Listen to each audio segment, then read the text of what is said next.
Hi ಸ್ನೇಹಿತರೆ, welcome to the my channel. ಇವತ್ತಿನ ಈ ಬ್ಲಾಗಲ್ಲಿ ನಾನು ನಿಮಗೊಂದು beauty tips, simple beauty tips, ಜಾಸ್ತಿ ಅದಕ್ಕೆ ಟೈಮ್ ಕೂಡ ಕೊಡಬೇಕಾಗಿಲ್ಲ. ಸಿಂಪಲ್ಲೇ ಮನೆಯಲ್ಲೇ ಸಿಗುವಂತಹ ಕೆಲವೊಂದು ವಸ್ತುಗಳಿಂದ ನಾವು ಫೇಸ್ ಪ್ಯಾಕನ್ನು ಯಾವ ರೀತಿ ಮಾಡ್ಬೋದು ಮತ್ತು ನಮ್ಮ ಫೇಸಲ್ಲಿ ಇನ್ನು ನೆಕ್ಸ್ಟ್ ಸಮ್ಮರ್ ಸೀಸನ್ ಬರ್ತದೆ. ನಿಮಗೆ ಗೊತ್ತೇ ಇದೆ, ಸಮ್ಮರ್ ಸೀಸನಲ್ಲಿ ಆಲ್ಮೋಸ್ಟ್ ಹೆಚ್ಚಾಗಿ ಫೇಶಿಯಲ್ಗೆಲ್ಲ ಬರ್ತಾರೆ. ಯಾಕೆಂದರೆ ನಾವು ಜಾಸ್ತಿ ಆ ಥರ ನಾವು ಬಿಸಿಲಿಗೆಲ್ಲ ಹೋದಾಗ ಫೇಸಲ್ಲಿ ತುಂಬ ಟ್ಯಾನ್ ಆಗುತ್ತೆ. ಕೆಲವರು ಅದನ್ನು ಮಾಡೋದೇ ಇಲ್ಲ, ಅದನ್ನು ಮುಟ್ಲಿಕ್ಕೇನು ಹೋಗೋದಿಲ್ಲ. ಅದು ಏನಾಗುತ್ತೆ ಅಂದರೆ ನಾವು ಸ್ಕಿನ್ ನಮ್ಮನ್ನು ನಾವು ಪ್ರಿಪೇರ್ ಮಾಡಲಿಲ್ಲ ಅಂದರೆ ಅದು ಮತ್ತೆ ನಿಮಗೆ ಜಾಸ್ತಿ ಆಗ್ತಾ ಹೋಗ್ತದೆ, ಮತ್ತು ನಿಮ್ಮ ಫೇಸ್ ಸ್ವಲ್ಪ ಡಲ್ ಆಗಿ ಕಾಣ್ತದೆ. ಸೊ ಹಾಗಾಗಿ ಮನೆಯಲ್ಲೇ ಕುತ್ಕೊಂಡು ಒಂದು ಸಿಂಪಲಾಗಿ ಮನೆಯಲ್ಲೇ ಸಿಗುವಂಥ ಕೆಲವು ವಸ್ತುಗಳಿಂದ ನಾವು ಯಾವ ರೀತಿ ಫೇಸ್ ಪ್ಯಾಕ್ ಮಾಡಿ ಟ್ಯಾನನ್ನು ರಿಮೂವ್ ಮಾಡ್ಬೋದು ಎಂಬುದನ್ನು ಹೇಳ್ತೇನೆ. ಕೆಲವರಿಗೆ ಜಾಸ್ತಿ ಇನ್ನು ಸಮ್ಮರ್ ಸೀಸನಲ್ಲಿ ಬಿಸಿಲಿಗೆ ನಾವು ಹೊರಗಡೆ ಹೋದಾಗ ಆಲ್ಮೋಸ್ಟ್ ಈ ಪೋರ್ಷನಲ್ಲಿ ಟ್ಯಾನ್ ಆಗುತ್ತೆ, ಆಮೇಲೆ ಈ ಪೋರ್ಷನಲ್ಲಿ ಟ್ಯಾನ್ ಆಗುತ್ತೆ, ಈ ಪೋರ್ಷನಲ್ಲಿ ನಿಮಗೆ ಗೊತ್ತಾಗಲ್ಲ ಜಾಸ್ತಿ, ಆಮೇಲೆ ಈ ಪೋರ್ಷನಲ್ಲಿ ಜಾಸ್ತಿ ಟ್ಯಾನ್ ಆಗುತ್ತೆ. ಸೊ ಅದು ಏನಾಗುತ್ತೆ, ನಿಮ್ಮ ಫೇಸ್ ಲುಕ್ಕನ್ನೇ ಅದು ಡೌನ್ ಮಾಡ್ತದೆ. ಸೊ ಹಾಗಾಗಿ ಮನೆಯಲ್ಲಿ ನಮಗೆ ಟೈಮ್ ಸಿಕ್ಕಾಗ ಅದನ್ನು ನೈಟ್ ಹೊತ್ತಲ್ಲಿ ಹಚ್ಚಿ ಯಾವ ರೀತಿ ಪ್ಯಾಕೆಲ್ಲ ಫೇಸಿಗೆಲ್ಲ ಅಪ್ಲೈ ಮಾಡಿ ನಂತರ ಮಾರ್ನಿಂಗ್ ನೀವು ಅದನ್ನು ವಾಶ್ ಮಾಡಿದರೆ ಸೊ ಯಾವ ರೀತಿ ರಿಸಲ್ಟ್ ಸಿಗ್ತದೆ ಎಂಬುದನ್ನು ನಾನು ನನ್ನ ಫೇಸಿಗೆ ಮಾಡಿ ನಾನು ತೋರಿಸ್ತೇನೆ. ನೋಡಿ ಆ ಫೇಸ್ ಪ್ಯಾಕ್ ಮಾಡಲು ಏನೆಲ್ಲ ಬೇಕೆಂಬುದನ್ನು ನಾನು ಇಲ್ಲಿ ಸಪ್ರೇಟಾಗಿ ಇಲ್ಲಿ ತೆಗೆದಿಟ್ಟಿದ್ದೇನೆ. ನೋಡಿ, ಇಲ್ಲಿ ಮೊಸರು, ಅಕ್ಕಿ ಹಿಟ್ಟು, ಕಡಲೆ ಹಿಟ್ಟು, ಆಮೇಲೆ ಅರಿಶಿನ. ನೀವು ಜಸ್ಟ್ ಫೇಸಿಗೆ ಮಾಡಿದ್ರೆ ಸ್ವಲ್ಪ ಸ್ವಲ್ಪ ಕ್ವಾಂಟಿಟಿಯಲ್ಲಿ ತಗೊಳ್ಳಿ, ಯಾಕೆಂದರೆ ಜಾಸ್ತಿ ತಗೊಳ್ಳಿಗೆ ಹೋಗಬೇಡಿ. ಫೇಸಿಗೆ ಬೇಕಾದರೆ ಕೈಗೆ ಕೂಡ ಅದು ಅಪ್ಲೈ ಮಾಡ್ಬೋದು, ಏನು ತೊಂದರೆ ಇಲ್ಲ. ಆಮೇಲೆ ರೋಸ್ ವಾಟರ್, ಹರ್ಬಲ್ ಅವರದ್ದು ರೋಸ್ ವಾಟರ್ ಬೇಕು. ನೋಡಿ, ಅದನ್ನೆಲ್ಲ ಮಿಕ್ಸ್ ಮಾಡಿ ಫೇಸಿಗೆ ಅಪ್ಲೈ ಮಾಡಬೇಕು. ಅದನ್ನು ಸರಿಯಾಗಿ ಮಿಕ್ಸ್ ಮಾಡಿ ನೋಡಿ, ಸರಿಯಾಗಿ ಅದನ್ನು ಕನ್ಸಿಸ್ಟೆನ್ಸಿ ಸರಿಯಾಗಿ ಮಿಕ್ಸ್ ಮಾಡಿದ ನಂತರ ಫೇಸಿಗೆ ಅಪ್ಲೈ ಮಾಡ್ತಾ ಬನ್ನಿ. ಇದರಲ್ಲಿ ಅಕ್ಕಿ ಹಿಟ್ಟು ಇರೋದ್ರಿಂದ ಕೆಲವರಿಗೆ ಮೂಗಲ್ಲೆಲ್ಲ ವೈಟ್ ಹೆಡ್ಸ್, ಬ್ಲ್ಯಾಕ್ ಹೆಡ್ಸ್ ಎಲ್ಲ ಇರ್ತದೆ. ಸೊ ಅದನ್ನು ಲೈಟಾಗಿ ಮಸಾಜ್ ಮಾಡಿ. ಪಿಂಪಲ್ಸ್ ಇದ್ದವರು ಜಾಸ್ತಿ ಉಜ್ಲಿಕ್ಕೆ ಹೋಗಬೇಡಿ, ಈ ಪೋರ್ಷನ್ ಎಲ್ಲ ಲೈಟಾಗಿ ಮಸಾಜ್ ಮಾಡಿ.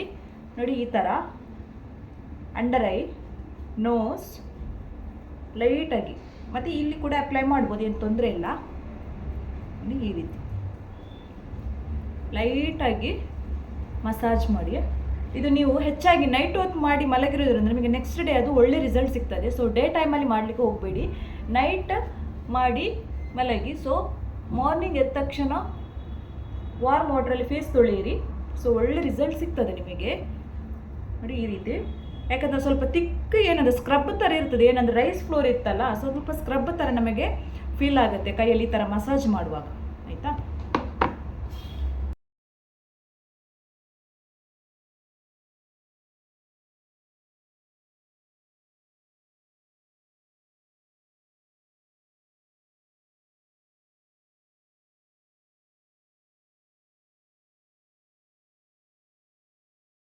ಫೇಸಿಗೆಲ್ಲ ಅಪ್ಲೈ ಮಾಡಿ ಆಯಿತು. ನಿಮಗೆ ಅದು ಡ್ರೈ ಆದಾಗ ಸ್ವಲ್ಪ ಎಳೆದಾಗ ಆಗುತ್ತೆ ಸ್ಕಿನ್, ಏನು ತೊಂದರೆ ಇಲ್ಲ. ಸೊ ಓವರ್ ನೈಟ್ ಇಟ್ಟರು ಏನು ತೊಂದರೆ ಇಲ್ಲ. ಅಥವಾ ನಿಮಗೆ ಟೈಮ್ ಇಲ್ಲ ಅಂತಾದರೂ ಡೇ ಟೈಮಲ್ಲಿ ಒಂದು ಗಂಟೆ ಅಥವಾ ಒಂದು ಅರ್ಧ ಗಂಟೆ, 1 ಗಂಟೆ ಆದರೂ ಅಟ್ಲೀಸ್ಟ್ ಕೊಡಿ. ಅದಕ್ಕಿಂತ ಬೇಗ ತೊಳಿಲಿಕ್ಕೆ ಹೋಗಬೇಡಿ. ಸೊ ಒಳ್ಳೆ ರಿಸಲ್ಟ್ ಸಿಗ್ತದೆ. ನಾನು ನೆಕ್ಸ್ಟ್ ವಾಶ್ ಮಾಡಿದ ನಂತರ ಹೇಗೆ ಫೇಸ್ ಆಗಿದೆ ಅಂತ ನಿಮಗೆ ತೋರಿಸ್ತೇನೆ. ನೋಡಿ, ಆಫ್ಟರ್ 2 hours ಬಿಟ್ಟು ನಾನು ಫೇಸ್ ವಾಶ್ ಮಾಡ್ಕೊಂಡು ಬಂದೆ. ಒಳ್ಳೆ ರಿಸಲ್ಟ್ ಸಿಗ್ತದೆ. ಒಂದು ವೀಕ್ಲಿ 2 ಟೈಮ್ಸ್ ಮಾಡಿ, ಒಳ್ಳೆ ನಿಮಗೆ ಅದರ ಫಲಿತಾಂಶ ಏನಂತ ಗೊತ್ತಾಗ್ತದೆ. ಆಮೇಲೆ ಫೇಸ್ ಸ್ವಲ್ಪ ಗ್ಲೋ ಬರ್ತದೆ, ಟ್ಯಾನ್ ಎಲ್ಲ ರಿಮೂವ್ ಆಗ್ತದೆ. ಆಮೇಲೆ ನಮ್ಮ ಫೇಸಲ್ಲಿದ್ದಂಥ ಡೆಡ್ ಸ್ಕಿನ್ ಎಲ್ಲ ಮಾಯ ಆಗ್ತದೆ. ಆಮೇಲೆ ವೈಟ್ ಹೆಡ್ಸ್, ಬ್ಲ್ಯಾಕ್ ಹೆಡ್ಸ್ ಎಲ್ಲ ಸ್ವಲ್ಪ ಕ್ಲೀನಾಗಿ ಹೋಗ್ತದೆ. ಸ್ವಲ್ಪ ಫೇಸ್ ಫ್ಲೋನೆಸ್ ಬರುತ್ತೆ. ಇಲ್ಲಿ ಅಂಡರ್ ಐದಂತಹ ಡಾರ್ಕ್ ಸರ್ಕಲ್ ಕೂಡ ರಿಮೂವ್ ಆಗ್ತದೆ. ಆಮೇಲೆ ಸಾಧ್ಯವಾದಷ್ಟು ನೀರು ಕುಡೀರಿ, ಇದು ಕೂಡ ತುಂಬಾ ಒಳ್ಳೆಯದು.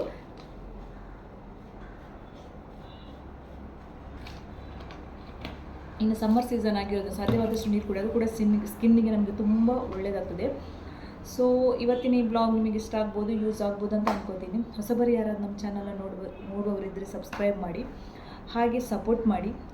ನಿಮಗೆ ಮುಂದಿನ ಹೊಸ ಬ್ಲಾಗ್ ಒಂದಿಗೆ ನಾನು ಬರ್ತೇನೆ. ಅದು ಬ್ಯೂಟಿ ಟಿಪ್ಸ್ ಆಗಿರ್ಬೋದು ಅಥವಾ ಯಾವುದಾದ್ರು ಡಿಫ್ರೆಂಟ್ ಬ್ಲಾಗ್ ಕೂಡ ಆಗಿರ್ಬೋದು. ಸೊ ಎಲ್ಲರೂ ಖುಷಿಯಾಗಿರಿ, ನಗ್ತಾ ಇರಿ, ಸಂತೋಷವಾಗಿರಿ. ಸೊ ಎಲ್ರಿಗೂ ಒಳ್ಳೆಯದಾಗಲಿ. ಮುಂದಿನ ಹೊಸ ಬ್ಲಾಗ್ ನಾನು ನಿಮ್ಮ ಜೊತೆ ಇರ್ತೇನೆ. ಅಲ್ಲಿಯವರೆಗೆ ಟಾಟಾ, ಬಾಯ್.